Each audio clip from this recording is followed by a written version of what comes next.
রহমান রহিম। আপনারা স্ক্রিনে যে ব্যক্তিটাকে দেখতে পাচ্ছেন এর নাম হলো রামরাজগিরি মহারাজ। মহারাষ্ট্রেরই একজন হিন্দু বড় নেতা, হিন্দুত্বের একজন বড় নেতা। সে হুজুর পাক সাল্লাল্লাহু আলাইহি ওয়াসাল্লামকে নিয়ে খুবই খারাপ মন্তব্য করেছেন, যার জন্য আপনারা প্রথমে এই ভিডিওটা দেখেন। आपका सबसे पहले ये जानना चाहेंगे कि जो बयान आपने दिया था, क्या अभी भी आप उस पर कायम हैं? क्या आप उसको वापस लेना चाहते हैं? क्योंकि बहुत रोष है, जो मुस्लिम समुदाय है उसमें बहुत रोष है। जगह जगह पर लोग भूख हड़ताल में बैठे हैं, पुलिस थानों पर तो उन्होंने नहीं होना चाहिए, क्योंकि जो बात मैंने कही है, जो सत्य के आधार पर कही है बात, बांग्लादेश में जो चल रहा है, आज भी चल रहा है, हिंदुओं पर जो अत्याचार हुए हैं, और उसी पर प्रतिक्रिया मैं दे रहा था मेरे प्रवचन में। उस पर मैंने वो उदाहरण दिया।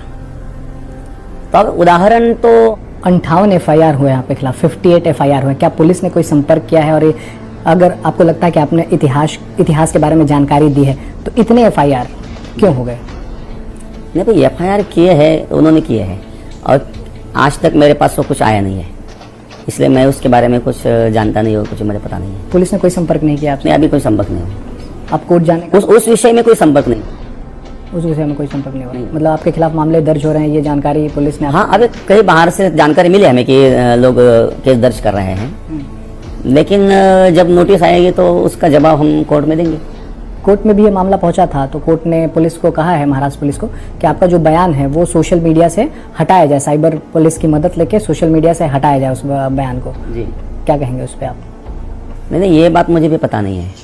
मैंने तो उस समय परिस्थिति के अनुसार वो बयान दिया है, और उससे इतना बवाल होगा ये भी बात मेरे दिमाग में थी नहीं। क्यों हुआ ये भी मुझे पता नहीं, लेकिन प्रवचन चल रहा था, प्रवचन में एक प्रसंग में बता। তো দেখলে স্পর্ধা কত।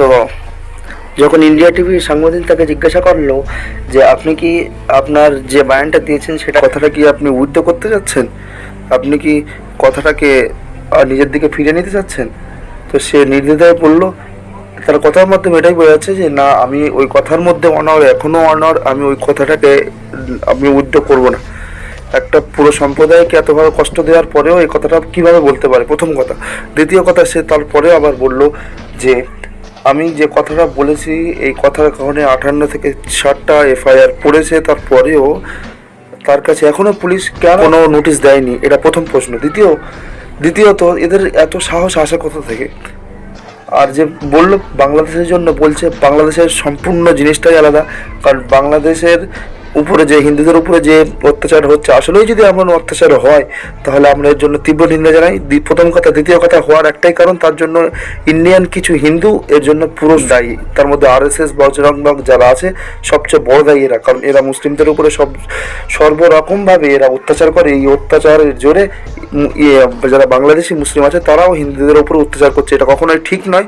চাই ইন্ডিয়ান মুসলিমের উপরে অত্যাচার হোক কিংবা বাংলাদেশি হিন্দুদের উপর অত্যাচার হোক, কোনো রকম অত্যাচারই ঠিক নয়।